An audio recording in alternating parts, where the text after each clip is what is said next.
So Peter Molyneux is one of the like legends of the games industry. He's been around forever and he's been attached to some of the biggest IP in gaming history. However, he's got a nasty habit of what is that thing that Todd does sometimes where like you're talking about your game and then you say stuff that's going to be in it and then it's just not in lying. That's it. He does that a lot.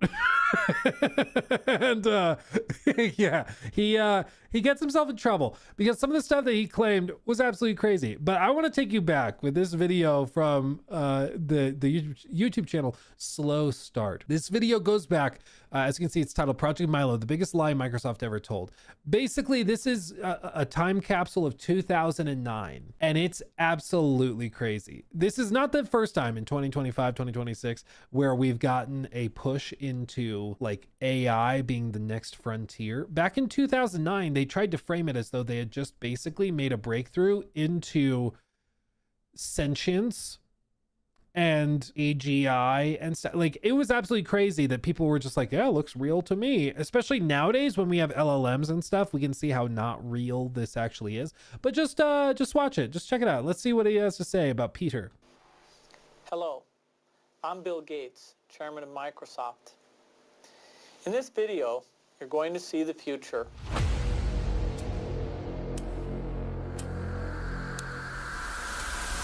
All right, it's 2009. Pigs are flying, everything has this aesthetic, and Microsoft has just announced a groundbreaking new piece of tech at E3. Utilizing the latest advancements in motion capture, Project Natal, as it was initially named, was a new device for the Xbox that aimed to win audiences over with pure wow factor. The main goal of Natal was to bring families into the gaming equation by taking controllers out of it, and this resulted in an intuitive get-up-and-play experience that made it easy for any demographic to play and enjoy. I'm gonna say the quiet part out loud, okay? At E3, they had a lot of people doing demos for this stuff, and this may come as a surprise to a lot of you. Games journalists don't tend to be the most athletic. And so it was quite funny to watch games journalists doing previews with the Kinect where like they were getting gassed in 15 seconds and they're supposed to be playing like a soccer game or a skateboard game. And like, this is the most hilariously out of touch thing ever. When people come home from work, the last thing, like imagine you just, you know, you've been working your ass off in retail, standing on hard concrete floors all day, talking to people, your back hurts, your feet hurt and everything. The last thing you want to do is be like, okay, time to relax with some Tony Hawk Pro Skater, you know?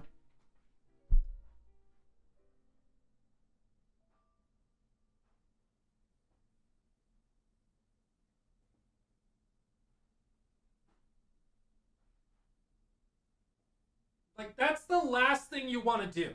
It's the last thing you want to do. The fact that anybody thought that's what people wanted to do in their free time is crazy. It's just insane. But that's what this era was.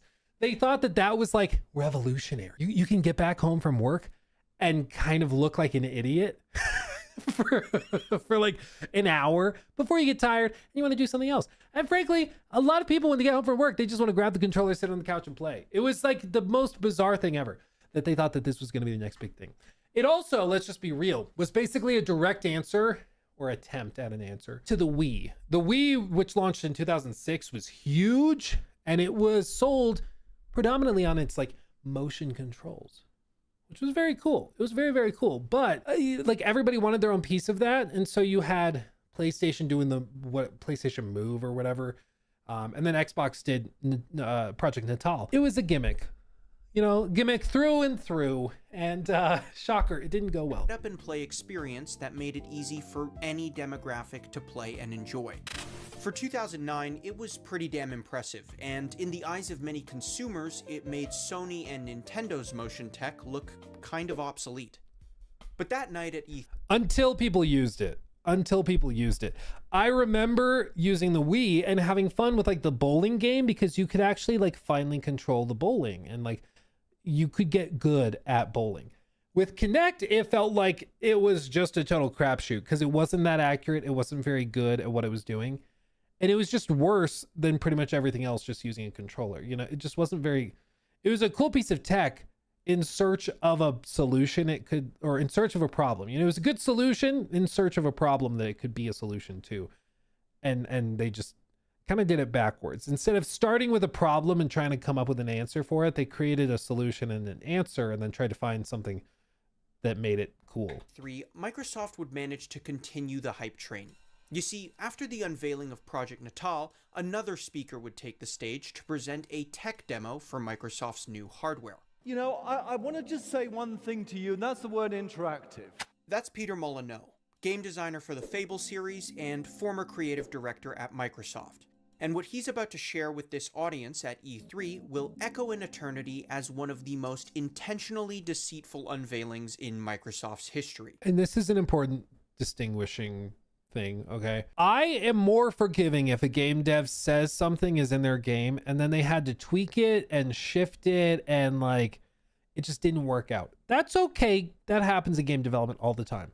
The problem is that when you are like the head of a company or the director or whatever, you have, in my view, a fiduciary duty, an obligation to be responsible with what you say and how you say it. If you say, this is going to be in our game and this is how it works, even if you think there's a chance that that could be misinterpreted, or maybe you're just being artsy with your language and you're exaggerating it to make the point, you have to clarify that. Otherwise it gets into misrepresentation because of your position as head of the company, right? So I think like when you're in this head position, you have to be more careful with your words than less careful. But what you're about to see is the opposite of that. The total opposite. So Peter Molyneux, again, I think you have a fiduciary duty to be cautious with your words when you're in a position of leadership like this. Instead, he's doing the opposite. Deceitful unveilings in Microsoft's history. In his presentation, Peter claims to have developed an experience with Natal that he thinks will fulfill every gamer's lifelong dream: to build an innocent yet intimate relationship with a 10-year-old boy. Oh, wait, what? Oh, you guys just wanted Fable 3? Oh, shit. In the demo, Peter introduces us to Project Milo, a game about a boy that can supposedly see you, hear you, and actually get to know you through the screen. Basically a tech demo, trying to showcase like AI advancements in the game engine or whatever, okay? That's what they were trying to do. Hi, Milo. How you doing? Hi, Claire. You okay? By making use of the Natal hardware, Peter demonstrates how players can seemingly interact with Milo through free-flowing conversations, giving the impression that the character on screen is somehow capable of independent thought.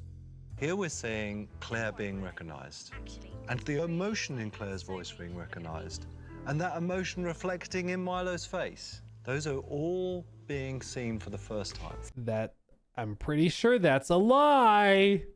Bad Peter, bad Peter. That, I mean, how else do you interpret that? It was not the first time.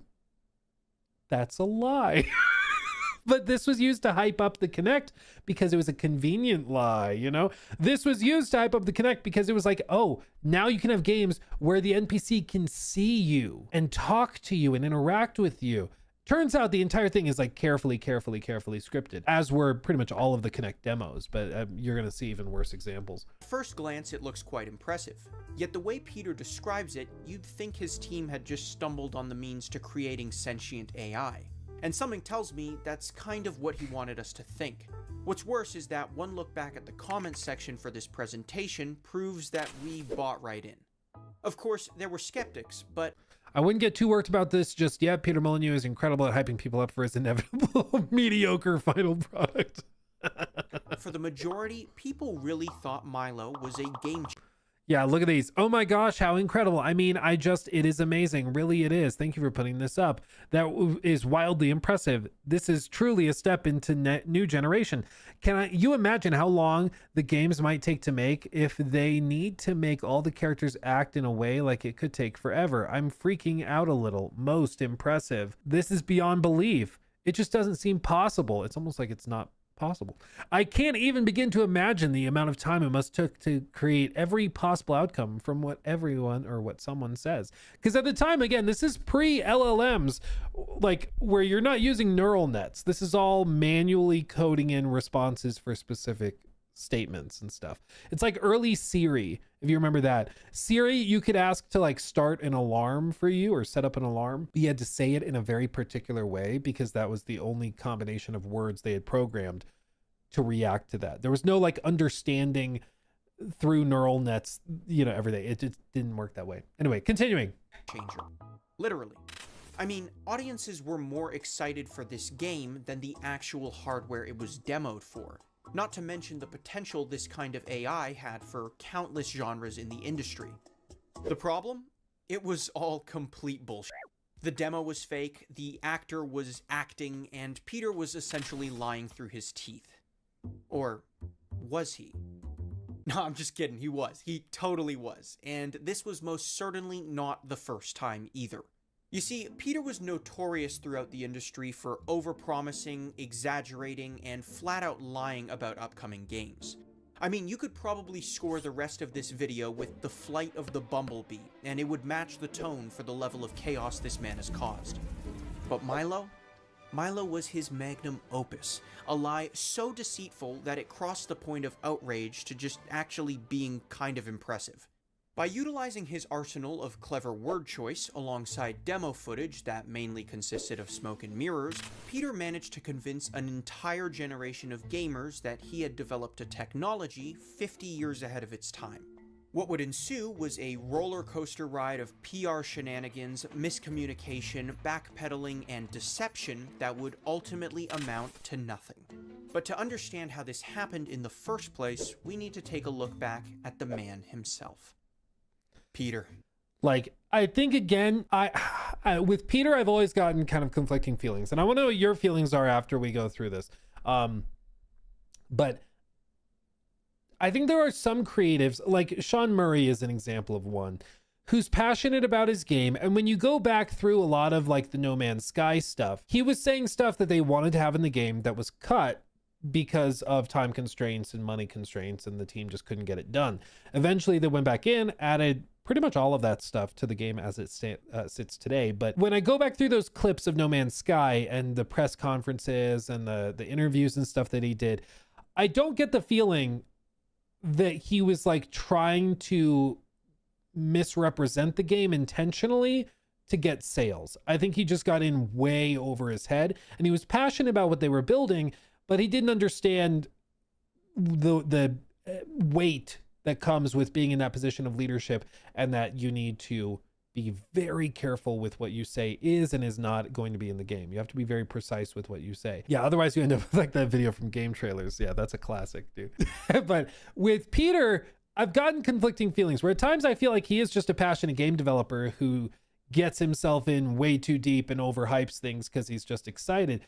But then other things I see were like saying that's the first time they had seen that reaction from Milo. That is just a lie. That is not true, because at this time, the only way you could do that stuff was by coding in specific responses to specific inputs. There was no dynamic anything. So when he says it's the first time they saw that reaction, that is a lie. That's a lie. And so what am I supposed to say? Oh, Peter. After founding Bullfrog Productions in 1987, Peter Molyneux would leap headfirst into game design with a focus on population sims. You know the ones, those top-down games with disembodied hands that control everything in the game world? These concepts were fascinating to Peter, and ultimately became the stage that allowed his knack for ideation to really shine. What if you were the owner of a theme park, the keeper of a dungeon, or the deity in charge of an entire island? Peter's games put the player in complete control, which ultimately helped redefine the scope for what games could actually be about, and usually with outstanding results. Throughout his time at Bullfrog, Peter would make leaps and bounds within the simulation space, known well for his early adoption of artificial intelligence and his invention of the God game genre. This would eventually lead their longtime publisher Electronic Arts to acquire the company in 1995. Unfortunately, EA's acquisition changed the way Bullfrog developed games, and Peter, who was unsatisfied with the changes, left the studio in '97 to pursue a new venture. This would ultimately lead Molyneux to found Lionhead Studios with a handful of other ex-Bullfroggers. From there, Peter would spend a sizable chunk of money from the Bullfrog deal, investing over $6 million into Lionhead's first game. After 3 years of development, Black and White released in March of 2001 and was met with widespread critical acclaim. The game was praised heavily for its accomplishments in artificial intelligence, even appearing in the 2003 Guinness World Records for having the most intelligent being in a game. Jesus. Again, because we're in the modern day, we got to specify and clarify. Artificial intelligence circa early 2000s, late 90s is not the same thing that we have today. They literally just mean like NPC AI and behaviors and stuff. Okay, so nowadays it's a buzzword that comes with certain connotations. At the time it meant other things, certainly, but just to be clear, that's what's being said, because every time we talk about AI anything, even in the context of like NPC AI, people are like, what? Back then they even had it? I don't remember Chat GPT back then. And it's like, guys, please come on. It's 30 years ago. Yes, things were different. Anyway, these accomplishments were what ultimately solidified Peter's belief in AI, inspiring him and his team to pursue further research on the topic. So, that same year, Peter would officially launch a research project. The goal of their efforts was to develop a game that was smarter than anything ever seen on the market. A game that, years from now, would eventually become Milo. But until then, Peter would codename his venture Project Dimitri. You see, Peter loved codenames and had a quirk of introducing and changing these names every time he spoke to journalists. Throughout his career, there was Project Dimitri, Project Ego, Project X, Project Milo. I mean, for a guy that couldn't keep his mouth shut in front of journalists, he sure did love secrets. And this problem had... Maybe we should start doing that, Jacob. Every time we talk about a video, it's like, oh, project. It's like, we're going to go to Jeff's show. We're going to go to Jeff Keighley's show in Los Angeles in June. Going to go to his spot. Project G spot. Sorry, I cracked myself up. We could do that plenty of times. Project GameSpawn, Gamescom. Project G, Game Awards. Project G Squared. We got options. It's a lot of G's. We'll brainstorm it. We'll figure it out. Certainly become evident throughout his career. Up until this point, Peter had already... Yeah, exactly. We post a video in June. We can't find it. We can't find it. It's gone. I'm not even convinced it's real. begun developing a reputation for himself as somewhat of an overpromiser. Notorious for making outlandish claims about features that would be included in upcoming games. Peter would later confess to even making up new features on the spot just to... I could name at least 10 features in games that I've made up to stop journalists going to sleep, and I really apologize to the team for that. It's hard to see that quote and not interpret that as though you're just a liar. You know, like you just said, I could name at least 10 features in games that I've made up to stop journalists going to sleep. And I really apologize to the team for that. Like when you are just casually making stuff up to get journalists excited, I think that just makes you a liar. You know, like just a compulsive liar. Keep journalists interested.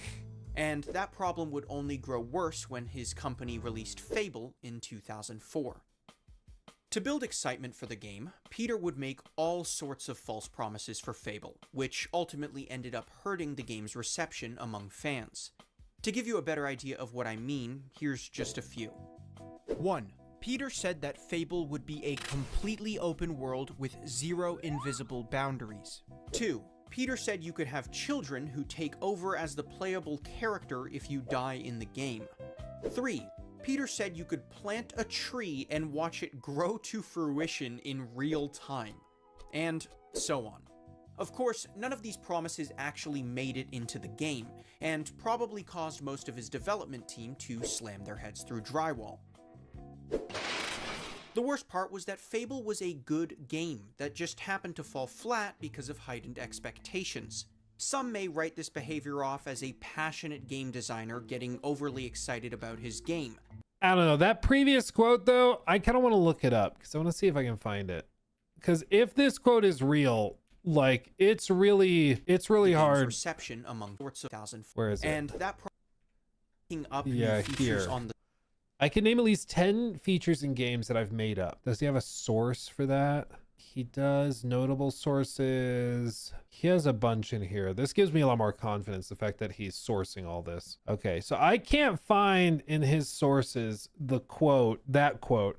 But if we just say, because it's very specific, if we just say that he did say that, like, that's kind of insane. This is hard to excuse, to just casually mention that you're lying to journalists intentionally to get them excited. Like that's really hard to just excuse, you know? write this behavior off as a passionate game. Yeah, it's probably from like a video interview or something if it's not written out like that. But again, it's such a specific quote. I find it unlikely that he just like made it up, especially when he's sourcing everything else. So I would like to see like the original source, but it's I think it goes in line with a lot of the other stuff that's going on. So it's very believable that he said that. Game designer getting overly excited about his game. But no matter how you twist it, Peter's big mouth was Who's that? just plain unprofessional, and it was I don't think it starting is. to For a second, it looked like Ralph. affect his reputation. After Microsoft acquired Lionhead in 2005, the suits would attempt to remedy this issue by keeping a PR team around Peter at all times. This was done to ensure he didn't get himself into any more trouble. That's so Yeah, funny. these nasty PR policemen that are all around me as we speak. I'm not allowed to talk about the PR guards that are standing at the back, shooting daggers with their eyes. Obviously, I can't answer questions like that because I would get killed for if I announced. Yeah. By now, Dude, so Xbox had to step in, or EA rather, had to step in and be like, bro, shut up. Shut up.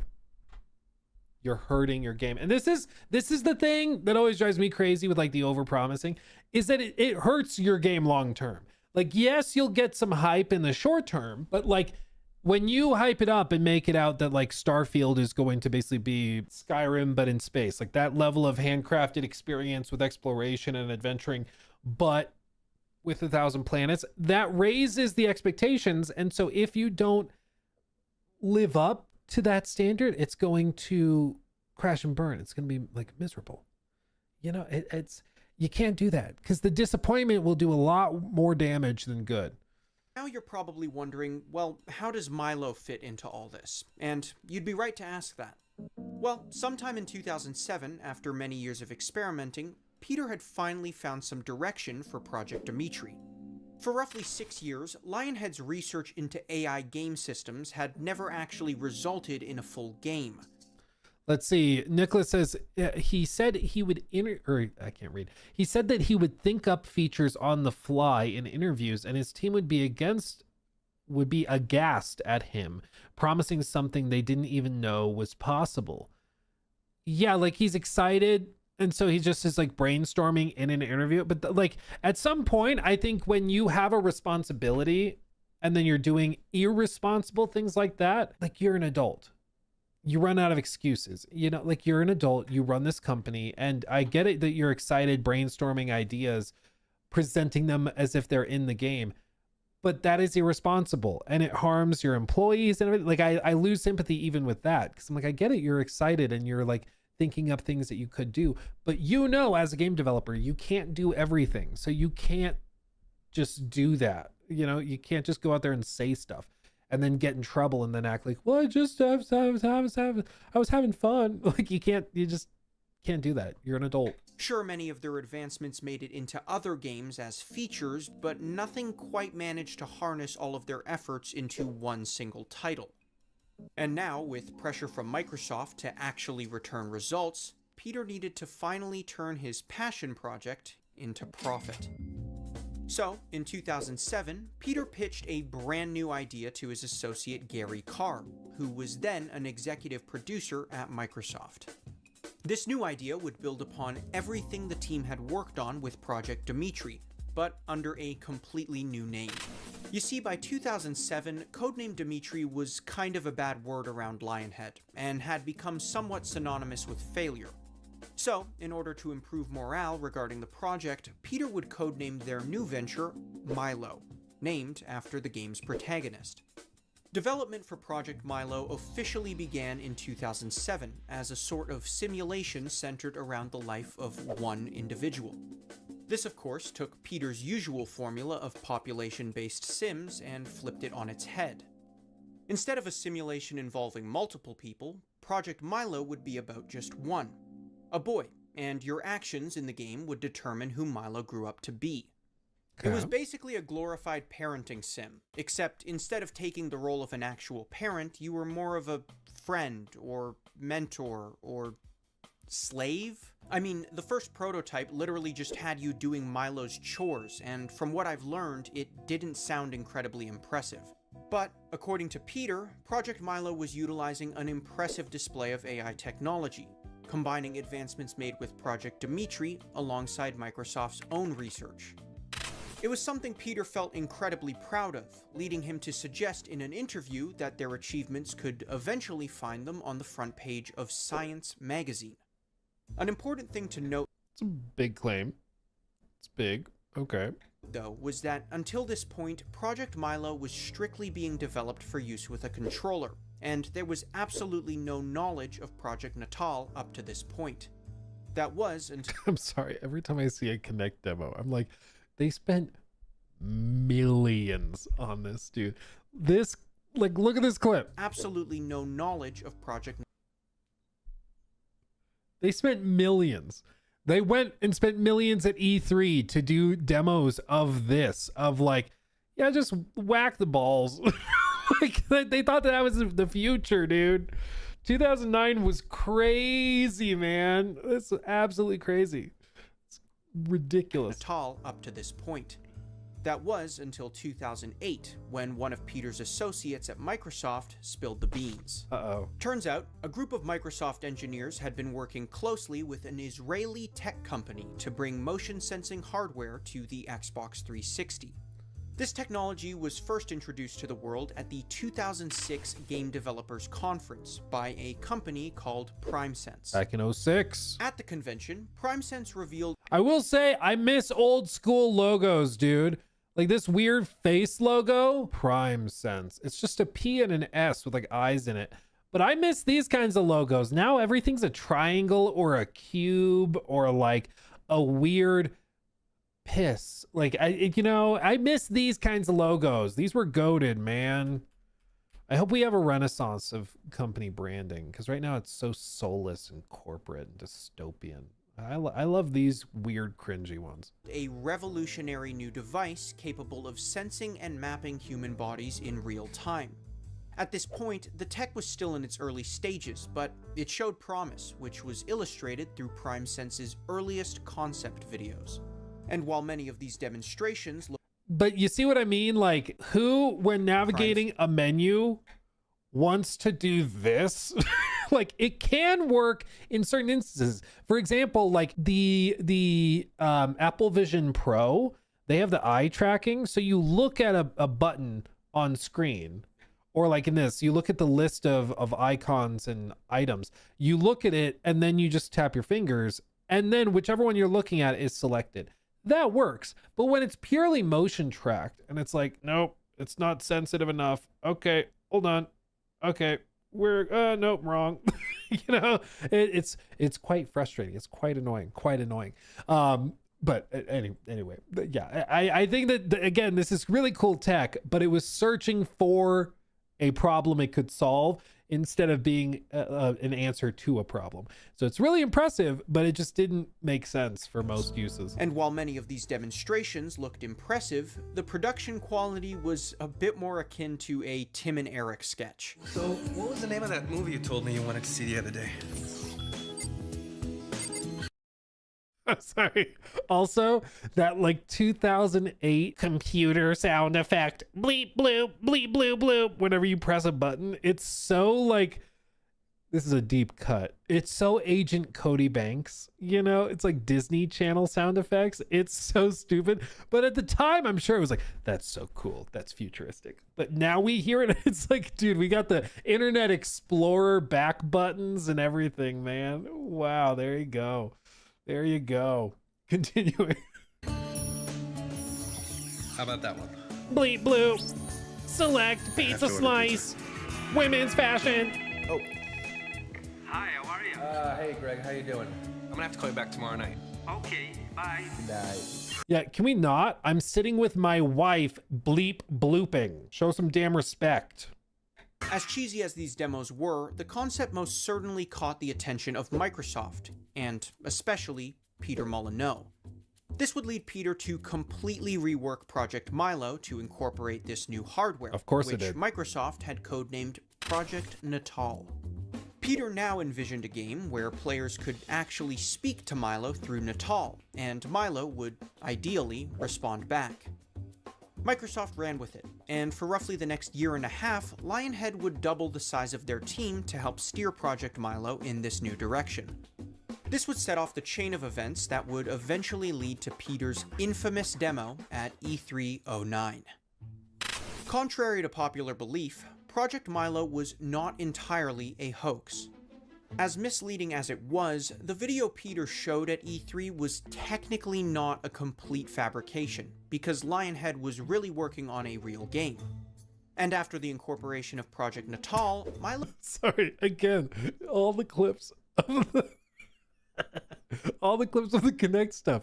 How did she even move her body like really that? Working on a real game. Like, and after the incorporation of Project seriously, Natal, this poor woman. Yeah, go up on stage and just do this, dude. Just whatever. That's good enough. People will see this and go, I want one. Yeah, that looks awesome. Yeah. 2009 party time all the time, dude. At least this was like entertaining. A lot of the, I mean, you better believe at the Xbox showcase this summer, there's going to be a lot of stuff about like AI and stuff that they're going to talk about, and it's all going to be, yeah, so now we can experience games. You can talk directly to your console. So all 15 of you that still have an Xbox plugged in, you can actually talk to your console and explain why you're selling it directly to the console. Milo was actually capable of a handful of impressive feats. He could understand over 500 unique words, recognize the color of your clothing, and even interpret the tone of your voice. This was all real technology that the Lionhead team was working on, and it was all really being done with Project Natal. The problem? It was still pretty janky. Developers who worked on the project admitted that it was a challenge to demonstrate the game live, and players could very easily break the illusion of Milo's sentience if they wished to do so. What made this situation more dire was the fact that later that year, Project Milo was set to be unveiled at E3 alongside Natal. So, how would they do it? Well, they'd stage it, of course. I mean, was it really that big of a lie as long as the game was actually being developed? Well, yes, especially when you consider the way the demo was fabricated. Just a few weeks before E3, Lionhead would hire an actress to help stage their presentation, and worked with a film crew to produce it. And look, Wait, what was the note? their presentation, and worked with a film crew to... No, these are images of motion capture used in game and not actual footage of the staged presentation. Okay. And look, staging certain aspects of a technology for the purposes of ensuring a smooth presentation is maybe arguably one. Honestly, the more I think about this point, the more I realize there's literally 0 instances where this would be acceptable. The purposes of ensuring a smooth presentation is maybe arguably one thing. But the creative liberties that were taken with Milo's demo made implications that grossly exaggerated the capabilities of the actual product. Yeah. And this was the factor that ultimately landed Peter in such hot water. Well, and it's often what you say and what you don't say are just as potent. You know, like you remember back at the you know, Luke, don't mention a BGS game in a segment. Challenge level impossible. But you remember in the Starfield gameplay demo, let's see, gameplay reveal, sorry. In all of the little snippets, they were very intentional to cut right before and between instances of space travel, because they didn't want to show the like load screens as you went between environments and stuff. So they were very intentional not to show that and to cover it up and to cut between them. They didn't technically lie about anything. They just didn't show you you know, or what they showed and what they didn't show created an idea in people's heads of what the game was going to be like. They saw no load screens, so they concluded there must be no load screens when traveling like that. Or at least like they are probably very, very minimal, you know. But I think that that's the crucial thing, is that sometimes what you show and what you don't show is just as important. And in this case, like I think with Project Milo, it was a similar thing where they showed, you know, some things that when you looked at it and focused on it, it really heavily suggested that something was it was different than it actually was, you know. Now, let's jump back to E3 2009, where Microsoft has just finished unveiling... Is a mission just as bad? I think it can be. Libo mission. I mean, if we're talking about the effects, it can be just as bad, if not more so. Like, if GTA 6 comes out, and let's say there's no flying planes or helicopters or anything, technically, they never showed you footage of the player flying in a plane in any of the trailers so far. They showed you driving a car. They showed a plane flying in the sky, but they never showed you flying the plane. So they technically never lied or anything. They just didn't show you that. And, you know, never mentioned it, never discussed it or anything. And that led you to believing it would be the same as it was. And so you ended up being sort of deceived when you bought the game and you weren't able to fly, even though they didn't technically do anything wrong, you know, but it can be. The potency can be just Project Natal for the first time. The tech is impressive and kind of steals the show from Sony, who unveiled a wand-based version of their own motion tech the same night. That racket is actually in the virtual world. It's in Anton's hand. Next to take the stage is Peter, who I can only assume is engaged in some sort of weird pre-show ritual behind the curtains, very a la Joker. I mean, you gotta be a little crazy. I'm sorry, I love the idea of him doing like a dance thing before going on stage. You know what? I'm gonna choose to believe that that's what Todd does before every show. That's my guess. That's what I'm saying. Lock it in.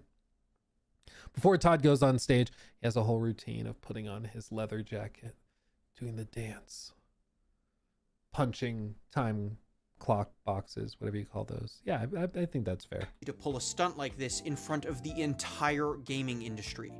So Peter makes his presentation and introduces Milo to the world. Hi, Milo. How you doing? Hi, Claire. You okay?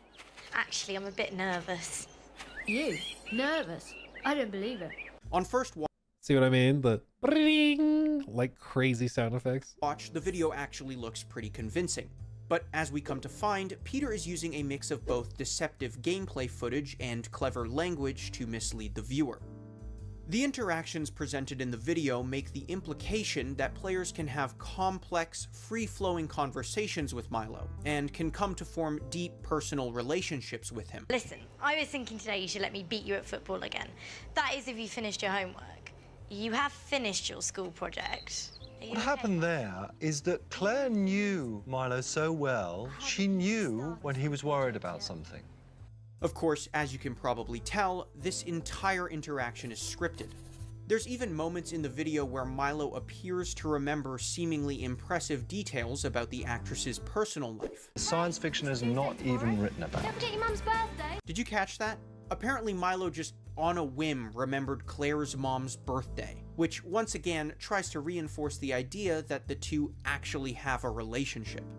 Later on in the video, Milo leads Claire to a pond where Natal's capabilities for motion capture are shown off a little bit. Yet, for some reason, even a basic minigame like this was faked. Upon closer inspection, you'll realize that Claire's movements are not entirely in sync with her reflection. For one reason or another, this entirely pre-rendered scene has the actress superimposed into the reflection of the water, forcing Claire to memorize her original movements and attempt to perform them in sync with the footage on screen. You can even see her hesitating to put her hands out until the reflected version does it. Original movement imposed like into right the here. reflection Look, of the water, with both hands, forcing Claire to memorize her original movements and then she goes. attempt to perform them in sync with the footage on screen. This obviously leads to errors, and quickly becomes Exhibit A for many skeptics trying to debunk the video later on. But what proves to be one of the most glaring oversights of the whole video is actually a matter of perspective. Let me explain. When you're viewing any sort of portrait from your viewpoint, the subject of your gaze appears to follow you wherever you move around the room. It's why paintings like the Mona Lisa seem to always be watching you even if you change where you're standing. So why isn't Milo doing that? Yes, he's looking at Claire, but we're not looking from Claire's perspective. This is, of course, once again, because the entire video was fabricated. When the Lionhead team was putting together this demo, they found that Milo's natural line of vision would be directed towards the camera, ultimately ruining the immersion they wanted to create between Milo and Claire. So, they faked it, and in a blatant rejection for the laws of perspective, the team re-rigged Milo to look slightly to the side to look at Claire. As you can probably tell so far, practically none of the aspects of the video were actually real. Shocker, I know. That one I'm less peeved about because like they're trying to communicate that he's reacting to her. So that one I feel less deceived by. I feel like that's not that big of a deal, but I can see how some people are like, see, they faked it. I guess what I've assumed that the whole thing is fake. That seems like a small offense to me, you know, because I'm like, no, like all the other stuff being faked and them acting like it's the second coming is more of a big deal. But yeah, it's obviously fake. And even if certain footage represented aspects of the game that did work, it was far easier to just fake the whole thing. For example, towards the end of the presentation, Claire would draw a picture of a fish and hold it up to the camera. Milo would then supposedly pull the image into the game world and look at it himself. And funnily enough, this tech actually did work in a live demo setting.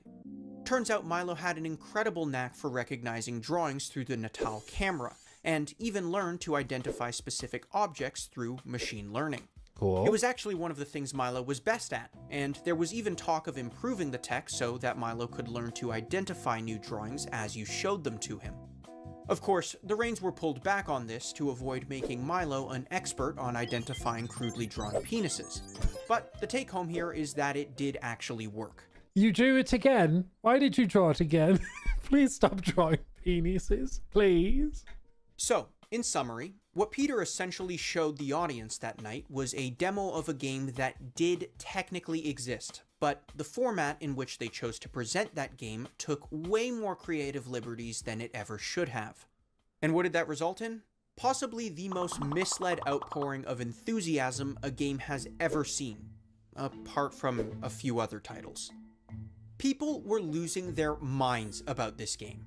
I mean, if Milo was really as true to life as Peter had claimed, then this would have massive implications not only for gaming itself, but technology as a whole.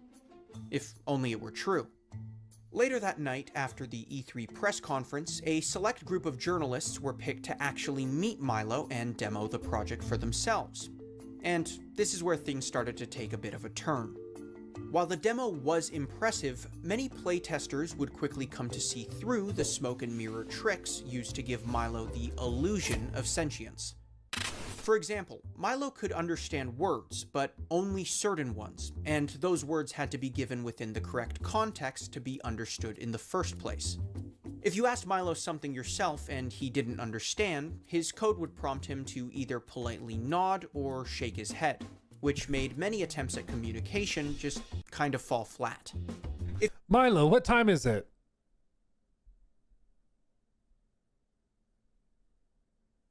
Milo, what's the weather like?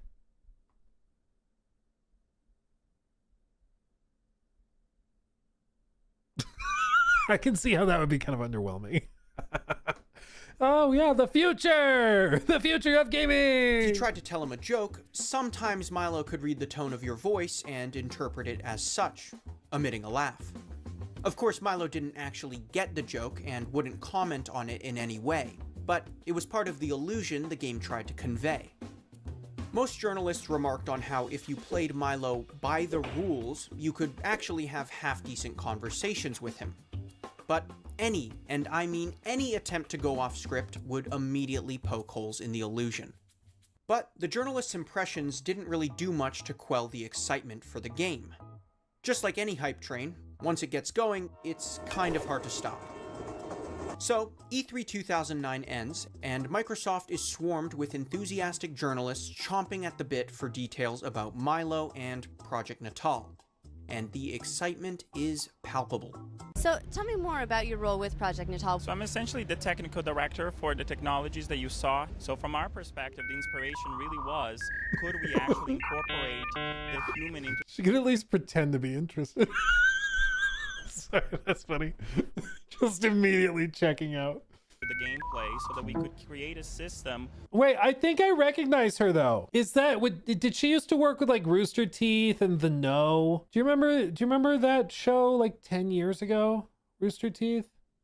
I can't remember her name. I haven't seen her in ages, but I remember, yeah, that is her. Okay. It's like she looks familiar, I think, but it's been Ashley Jenkins. Yes. Ashley Jenkins from The No. Dude, that's a throwback. I wonder where she's at now. Because I recognize her from The No 11 years ago. After all, Rooster Teeth created Yeah. Red vs. Blue, the longest running series on the internet. Ruby, the anime inspired. Dude, I used to watch The No so much. It was like my go-to thing. Now, I don't think it like exists at all. Yeah, last video 2 years ago. Yeah, the whole thing is, they did like a podcasty thing, but all of the original cast left, and yeah, it just didn't work anymore. Anyway, sorry. I was like, I think I recognize her. That's a throwback. Whereby, of course, Peter does a few interviews as well, and you can rest assured his PR team is standing just outside the frame. Do you think they just have like a water gun, and whenever he starts to say something he doesn't, like he shouldn't, they just spray him? It reminds me again, I've told you guys the story before, but when we went to the Avatar Frontiers of Pandora like preview thing, I got to do a little interview with the gameplay director, who ended up being one of the gameplay directors for Star Wars Outlaws as well. But when I was doing an interview with him, I asked him, like, what do you think is like the defining gameplay system that you want people to pay attention to, blah, blah, blah. Makes sense to ask the gameplay director that, right? But the PR guy, their official PR guy, was behind me. I think he was like a Disney PR guy, so like hardcore. He's standing behind me, like over there. So I'm sitting here interviewing the guy. The Disney PR guy is behind me. I can't see him. But I noticed that the gameplay director was like looking behind me. He's like kind of hemming and hawing, and then he's like, the Ecron, flying the Ecron really is immersive and really cool. I'm really excited for people to see that. That's going to be really cool. I was like, okay, fine answer. Not what I thought, but okay. And after the fact, Jacob told me, he's like, you saw what the PR guy was doing, right? I was like, no. He's like, the PR guy was behind you. And when you asked what gameplay feature, the PR guy just went, he's like, the Ecron, flying the Ecron. And so like he was literally just looking to the PR guy to be like, what am I supposed to say? What do you want me to say? They won't piss you off. But like that's what kind of drives me crazy about some of these types of events is I'm like, hey, if they're only going to say what the PR guy wants them to say, just have the PR guy do the interview, you know? Like why are we doing this weird thing where I'm talking to him, but he's got to see what you allow him to say, you know? It's just stupid. But with this, it's kind of, I get it. With Peter, you got to have him on a tight leash. Otherwise, he's just going to say all sorts of insane stuff. Well, I could, you know what? I would love to tell you that. I could completely tell you. I could go through the story. There's, an amazing story. But I have given myself a rule that I will not talk about things unless I can show them. But it is. I will not talk about things unless I can show them. That's how it should be. You think they'd get mad at you if you called them out? Well, I don't know if it's anything to like call out. I've like, to be clear, when they've asked like feedback on the event, because most of these events, they'll ask you afterwards, like, what could we do better? I did tell them, and I tell most places that we do previews for similar things. I'm like, open the door for communication. Let us talk to the devs. One of the most genuinely cool things was when we went to the Bungie event for Marathon, we got to have lunch with the devs, and they spoke very openly. It's why the game was revealed to be like not ready, because they were able to say very openly, yeah, we don't have ranked mode ready. Yeah, we don't have this ready. Yeah, we just put this together. We're not going to do this because we're worried it's going to be toxic. Like, that allowed us to provide feedback. They delayed the game, and now it's going to be way better at launch because of it. But it's because they opened that door for communication. But some places, they just don't do that. If you have a Disney involved project, they're not doing that. It is locked TF down. And I get it. They want to protect their IP, but like, damn, dude. Like, what are we doing? You know, it's not getting better. Oh, dude, if those gameplay update videos they shared, I think it looks way better. Is it enough to be like the biggest game of the year? Probably not, but I think it looks way better. Like, way better. It's definitely a game. Things unless I can show them, but it is definitely a game.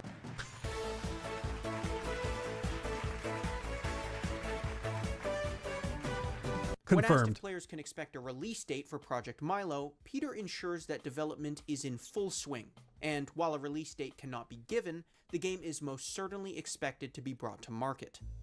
Yet strangely enough, that would be the last time we'd hear of Milo for a very long time. No, Milo, no! The following year, E3 2000... It's gonna be like 13, 14 by the time we play. 2010 would come and go without so much as a word from Milo, and fans definitely had some questions. But this time, they got different answers. He's, you know, the Milo project was something that 2010 studios in their labs had developed, and obviously that's a tech demo and technology that continues to exist. But right now, it's not a game that we're planning to bring to market. It's a thing that definitely exists. That continues to exist, but right now, it's not a game that we're planning to bring to market. That was Aaron Greenberg, a PR executive for Microsoft, who made that statement sometime in 2010. Shortly after that, Peter would go on record to quite condescendingly denounce Aaron's statements. Poor Aaron Greenberg. He's on the PR team. He hasn't seen it since last year. So he came with this stock answer that Milo is alive and well and living in Guildford, but it's still a tech demo. I feel sorry for him. He hasn't seen the game since last year. If I had spent time with him and showed him the game recently, he'd know what was going on. All that technology that we showed at E3 last year actually does work, he promised. I've seen it. It works, Peter, honestly. It was a weird era in the game's development where, depending on who you asked at Microsoft, your answer on Project Milo was completely different. Behind the scenes, Peter was in a sort of power struggle with the higher-ups at Microsoft. After roughly 3 years in development, Project Milo, now called Milo and Kate... To be clear, in 2010 years... 3 years of development is like 8 nowadays. Like 3 years of development was a long time. Bear in mind, they made like Skyrim in 3 years, which is crazy. But most of those big games from that era were being pumped out in like just a matter of a few years. I think wasn't the first Uncharted, I think was 2007. The second Uncharted was 2009, I think. Uncharted 3 was 2012. Maybe 2011, 2012, and then Last of Us was 2013. Like, they used to pump these games out pretty quick, which is why it's all the more insane that nowadays it takes 2 or 3 times as long and you get half the game for it. But anyway, was failing to meet the expectations. I'm being sassy. Obviously, it's not half the game. I'm sorry. I'm just bitter that I have to wait so long for video games because I'm a spoiled gamer. Sorry. I'm being immature. Microsoft had in place for the title. And it definitely didn't help that Peter had wildly raised those expectations back in 2009. Damn it, Peter. Worse still, Microsoft had significantly pulled back on Project Natal's hardware capabilities, attempting to cut costs by downgrading the device's processor, which subsequently narrowed the scope for Project Milo. It also is just something people didn't really want. We've looked at the disastrous launch of the Xbox One on stream before. And with that, like when they first announced it and they were pushing the Xbox One in like circa 2013, the big scandal was that they were forcing people to buy the Kinect with it. Like they would put it in the box and you had to buy it with the console. And they were asked, like there's a famous clip of Jeff Keighley asking, like, can people buy it just with the Xbox or do they have to have the Kinect too? The Xbox people are like, no, I mean, we're really proud of the technology and we're going to be selling them together. They're going to be in the same box because nobody wanted it. So they had to put it in there to like bundle it away. They just had to put it in there because nobody would buy it otherwise. And it was a bit of an oopsie. Bit of an oopsie, because everybody's like, okay, bet. I'll just go, I'll go buy a PS4, you know? Fast forward to mid-2010, and fans are wondering when and if they'll ever get an update on Milo's development.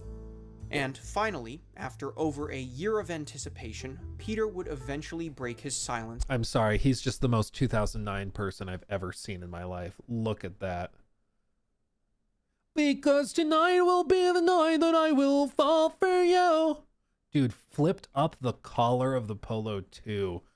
Jacob, I think for Summer Games Fest, we need to go dressed as if we're in 2009. I think we're dressing like this. I think this is what we're doing. I think it's what we must do. I don't know what other option we have, frankly. Do you think this strap is for a satchel or a guitar? The fact that I can't tell says a lot. Finally, after over a year of anticipation, Peter would eventually break his silence on the project. This update would come in the form of a TED Talk, which was already a really, really bad sign. If Microsoft actually had realistic plans to release Milo, they would have announced it at E3 2010 earlier that year. But clearly the game's release had reached a level of uncertainty that could no longer justify a feature at the event. So instead, Peter opts to quietly demo the game at TED Global, in what could be seen as one of the most egregious attempts at backpedaling I have ever seen. Let's see it. What Peter demonstrates to the crowd at TED Global is almost a completely different game from what he showed fans the year before. And the way he introduces it just makes it all the worse. So, a year ago, I showed... Just a year, okay? Just a year. This off at a computer show called E3. Really, Peter? A computer show? This comment was either a sign that Peter was getting old, or rather a feeble attempt to avoid mentioning the word video game to what I can only assume is a slightly older audience. Yeah, I think they were trying to pivot away from it being a game and pivot it towards it being like a marvel of technology, like an advancement in tech. And so it's not a game. That's for children. It's something else. And I think it also, you got to remember in this time period of like 2010, 2011, video games were still not they're not taken super seriously by like the mainstream. I mean, even now you still see like discussions of how video games are causing violence in our schools and stuff, like stuff that was being said in the 90s. You still see that type of thing being brought up.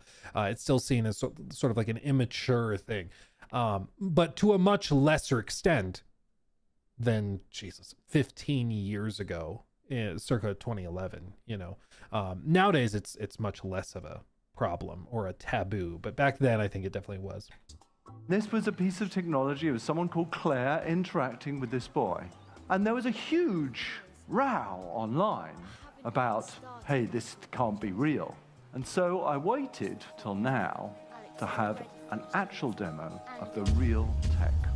Wow. Peter the Brain Molyneux has done it again. Who knew this was his plan the whole time? No way this was some sort of half-baked attempt to backtrack on false promises made for a game that was built on misleading footage and blatant lies. It was just a primer to get us excited for the actual game. Okay, but really though, have you ever witnessed a more blatant admission of guilt?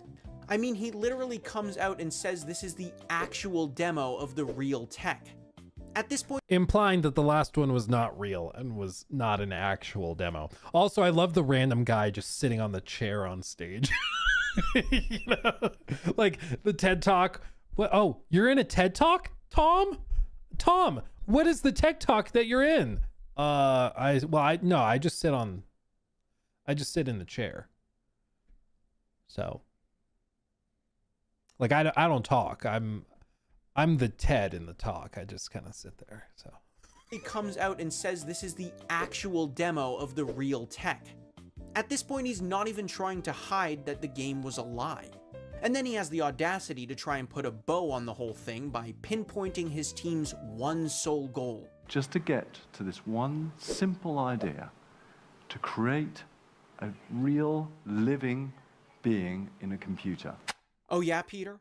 That one simple idea? You mean the idea that modern technology hasn't even come close to cracking? The idea that could one day lead to technological singularity, subsequently blurring the definition of what it actually means to be human? And you found that on the Xbox 360? Listen, I've really tried to cut Peter some slack in this video, but the way he talks about creating Milo like he's some sort of 21st century Geppetto is just really annoying. Yet he still tries to redeem himself with what appears... I mean, I'm gonna make a connection here, okay? This is a guy who started basically the genre of like the God game where you're playing the god of the civilization and you like manage everybody. If a guy is known for spending his career building out experiences where you play as God, giving life, purpose, meaning, and tasks to little computer people, it's not that shocking to me that he might also develop a bit of a God complex when it comes to creating people within a computer. You know, it's not that surprising to me. Yeah. I don't want to be better than people. I just want to be some being that creates lesser beings that I have complete control over. That's all I want, not much. And I'll call it Project Milo. To be some newfound attempt at transparency. Now, I'll be honest with you and say that most of it is just a trick. Wow. There's a reason I'm spending so much time on this intro. Woof. I mean, with every sentence, Peter just finds a way to dig himself into a deeper hole, and it just keeps getting funnier. So why don't we go over and have a look at the demo now? Here's the thing. All of game development is sort of a trick. Like all of it is, okay? Every little bitty thing, like the often referred to sliding through the crack in the wall, is a trick to cover up loading between zones. And cool little tricks like in Star Wars Outlaws, where you go and the ship goes into clouds and then you land on the planet's surface. That's covering it up. In No Man's Sky, it's doing model swaps. When you're walking through an environment, it's not actually rendering the castle in the distance. It's a super low poly version of the castle that gets swapped out when you get closer. Like all sorts of crazy stuff is happening. There was a TikTok I wanted to show you that I think actually fits in relatively well with this discussion. I just thought this was interesting. But it's a game dev on that has a TikTok page. Sky of Bricks is where I found it. But this is basically him describing how he manages to put player characters onto a ship that he has in his game. It's like a brick, like it's a sort of like Sea of Thieves, but it's all kind of Lego looking bricks and stuff. But he wanted to explain how he's able to track player positions on that ship, even though the ship is constantly moving. And basically what he describes is creating a ghost ship that directly copies the movements of the parent ship that you see on screen, but then the player's position is transported to the ghost ship, and then the movement is tracked as you're on the ghost ship, but the camera is still paired to the original ship. So even that is a trick. Like when you step on the ship, you're not actually on the ship, you're on an invisible ship off screen, but the camera position stays on the ship you just stepped on so that you don't get any of the weird like behavior of you clipping into the floors or anything. Really clever, but it's also a trick. All of game development is a trick. There's nothing wrong with that.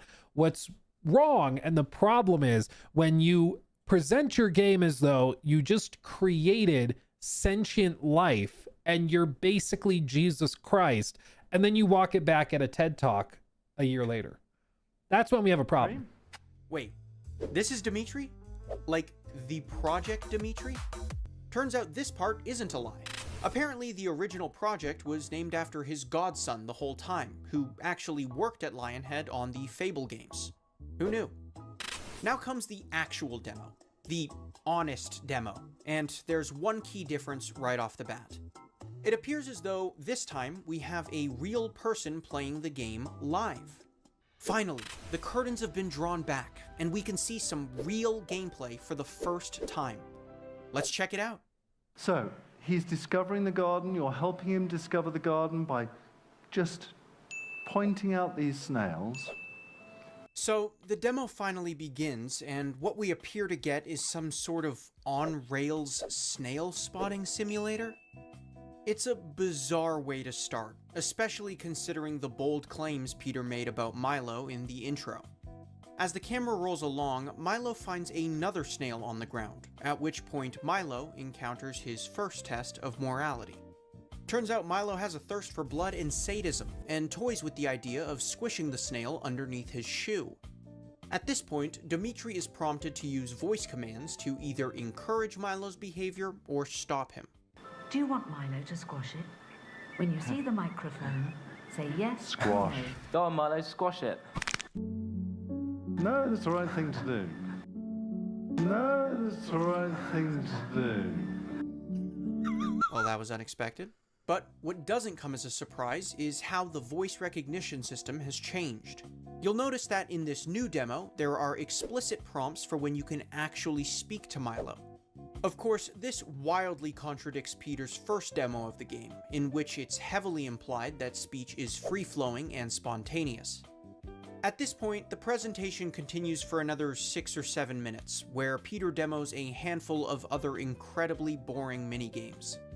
But what makes it funny is how these demonstrations are always accompanied by long-winded boasts of how the game is so much more sophisticated than it actually looks. His face, by the way, is fully AI-driven. We have complete control over his blush responses, the diameter of his nostrils. His mind is based in the cloud. If you're leaning forward, he will slightly change the neuro-linguistic nature of his face. The neuro-linguistic nature of his face. So he'll just move his eyebrows, is what you're saying. That's what you're saying. You know, there is a saying that this reminds me of. I've used it before. But when you can't dazzle them with your brilliance, baffle them with your bullshit. I think that this is a prime example of that. It's like, you may not be impressed with the demo, but neuro-linguistic bendy gibbledy goop nostril size. You know, it's really cool. I promise. I know it doesn't look like it, but nostril size. Blushing. You know? Actually sculpting a human being here. We've got a database of... He's talking about sculpting a human being. This is like straight up God complex stuff. This is like straight up... I'm not saying that I created Milo, but he's effectively the dust of the ground. And I formed him. And then I took a rib and I created a friend. It's like, bro. Words which we recognize, we pick those words out. We also reference that with his the tonation database. In all Todd levels, no, dude, this is way, way, way worse than anything Todd's ever done. And I meme on Todd constantly, okay? I feel like I've earned the right to be able to say that. Like, this is, Todd's down here. Peter is up here. Like, the stuff Todd does is that he kind of like beats around the bush, or maybe he knows it's going to be kind of lame to find out that you're not able to freely fly your spaceship on a planet's surface. So he just won't talk about it. He'll dodge the question. You know, he just won't talk about it. Like, Todd is a salesman. I think Peter's a liar. I think with a God complex. I think that that's the difference. Honesty, I would imagine the audience was bored to death by this presentation. After 3 years in development, the game just looks so incredibly underwhelming, and one can come to understand why Microsoft felt the same way. This is also made evident by the presentation's view count, which is dwarfed in comparison to the millions of views garnered by the first demo. Yeah. So it may come as no surprise to learn that shortly after this presentation was made, Microsoft would permanently shut down development for Milo and Kate. This was of course due to a multitude of different factors, and can't be simply attributed to one reason. Speculation points toward the fact that Milo was being developed during a time when the Kinect was still trying to understand its target audience. As the project evolved, Microsoft would opt to target demographics engaged in party settings, which kind of put Milo's mellow, single-player gameplay into an awkward category. It was also just boring. Like, who's gonna be like, oh, I'm so excited for Milo, it launches next week, I'm so excited, I'm gonna pre-order it. Like, who's doing that? It's also fair to speculate that Microsoft closed development due to false expectations surrounding the game, which were set so high by Peter's outlandish claims. Whatever the reasons, the news came as a devastating blow to the Lionhead team, who were all incredibly excited about what they had built up to that point. Regardless of Peter's lies, Project Milo really utilized state-of-the-art technology that resulted in many impressive features. There was formidable voice, image, and even emotional recognition that genuinely would have held weight as impressive features for its time. So it came as even more of a disappointment when the team was forced to recycle all of their progress into a watered-down spin-off for the Fable series. The way Microsoft saw it, they weren't going to let 3 years of technological development fall through the cracks without making a little Dude, every time I see Don Matrick, it just kind of makes me mad. cash, so much of Lionhead's research ended up being reworked into a new Kinect game set in the Fable universe. Suddenly, Milo's emotional recognition was being repurposed so players could develop bonds with in-game horses, and Milo's hand tracking became the foundation for casting spells. It definitely wasn't the kind of closure the Lionhead team wanted for Milo, but at least it was actually released. Unfortunately, Fable the Journey was received poorly for the Kinect, with its main failing point boiling down to, you guessed it, false expectations. Initially, Peter Molyneux swore up and down that the game would not be an on-rails experience, but upon release, fans would come to find that exploration within the game was entirely linear, and players were certainly not happy. After Fable's failure on Kinect in 2012, Peter would leave Lionhead permanently to pursue yet another independent venture. Due to reasons most likely pertaining to Milo's cancellation, Peter felt as though Microsoft's hold on Lionhead was becoming too much of a creative barrier. Yeah, I mean, they didn't want him to, like, lie or make stupid stuff that nobody wanted, you know?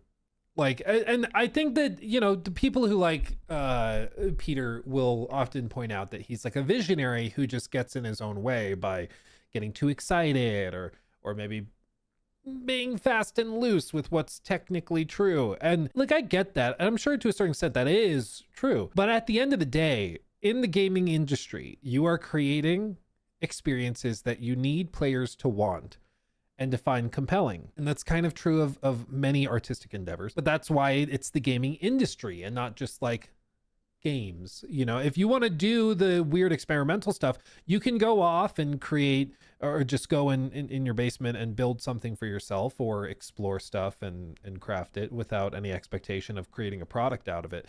But if you want Microsoft's funding to do it, of course there's going to be an expectation that you're going to create a product that will sell and that people will want to engage with. I find it really cringe to like take Microsoft's money, but then also at the same time throw kind of a hissy fit when they're like, hey, this thing sucks. Can we do something people want? You know, it's... And was like, disheartened with the company's decision to can the project. Peter would then go on to found his third new company in the gaming industry, 22 Cans. Unsurprisingly though, Peter's new venture would fall prey to much of the same behavior that he was known for previously, with a sequence of scandals and false promises that would continue as a result of his presence in the media. It seems like no matter what team he was a part of, Peter was always finding ways of getting himself into trouble. As for Milo, well, it's been almost 10 years since anyone has spoken about him. Many ex-Lionhead members went on to call the project filler or a tech demo that accidentally wound up in production, and some at Microsoft deny it was ever a game in the first place. In 2012, Peter was asked about his thoughts on Microsoft's decision to cancel Milo, and in a brazen attempt to deflect all blame, claimed that he felt the industry just wasn't ready for it. Somehow, Peter had We had so many snails in the game. You could pick them up, you could squish them, you could not squish them. And that's not even counting the other snails that we didn't even show you. There were so many snails. You have no idea. The industry just wasn't ready for it. Like, bro, come on. Had convinced himself that Project Milo was just too ahead of its time to be brought to market. And I guess if you consider all the lies he made about the game, then yeah, he was right. At the end of the day, it's kind of a shame.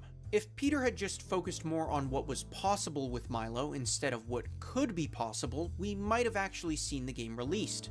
And who knows, it might have been half decent. But the truth was, Milo's technical capabilities just weren't advanced enough to meet the expectations put in place for the project, and the ideas that actually made Milo exciting just weren't ready to be made a reality. But now, with breakthroughs in artificial intelligence occurring every other day, we may not have to wait too long before we see another company take a crack at the idea. Yeah, I mean, to be clear, I think it's easier than ever to do something like a Project Milo, but make it real.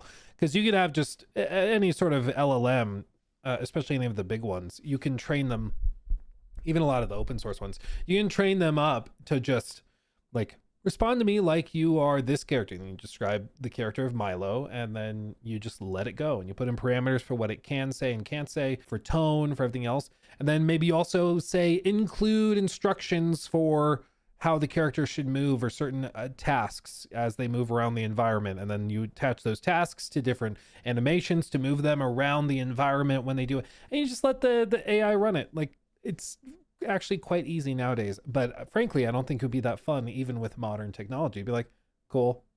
But like, how do you turn it into a fun game? That's clearly a separate question. Let's just hope that, unlike Peter, they've got the proof to back it up. Thanks for watching. There you go. Very, very good video again from the one and only Slow Start. Get over there, hit the subscribe button, hit that like button, show them some love. I will say, again, I've gone back and forth with the Peter Molyneux stuff. After seeing this, it's again really, really hard to interpret it as anything other than just like compulsive lying. And I think like maybe to a certain extent, there's a little bit of a God complex, just a little bit. But when you are for 20 years caught up, making stuff up, lying, and as you move from studio to studio to studio that you found, regularly there are instances of you getting into the same types of trouble with overpromising, with saying stuff is in the game that is not in the game, with overhyping it and then disappointing people. Like at some point, it's you know, it's like the old saying, wouldn't God have hair? How dare you? At some point, you know, it's like that saying where it's like, everywhere I go, everyone's an a-hole. It's like at some point, if everyone around you seems to be an a-hole, it's probably you that's the a-hole, you know? Like at some point, you don't get to be the victim anymore. And maybe it's you. Maybe you're the problem, you know? Maybe you're the problem.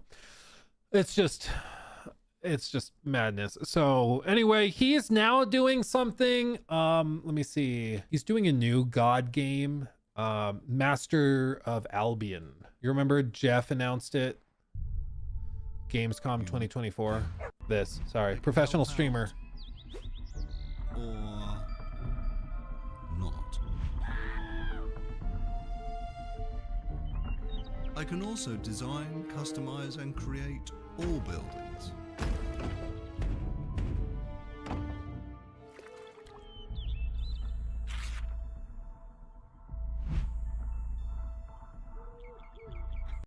So he's doing something much more in line with his traditional, like, I guess, interest and experience. But even this one, did this even come out? Master of Albion. I don't actually know. Coming soon. This is Masters of Albion. We're a team. When was the last time they updated it? Coming soon. Is there no website, update history? No updates. So anyway, Facebook game. How dare you? I think, you know, if you like those types of God games, it's fun, honestly. Like, I like Civ management games. I like that kind of thing. And I think that this is much more in line with what I think he's able to actually deliver on. But man, what a whiff.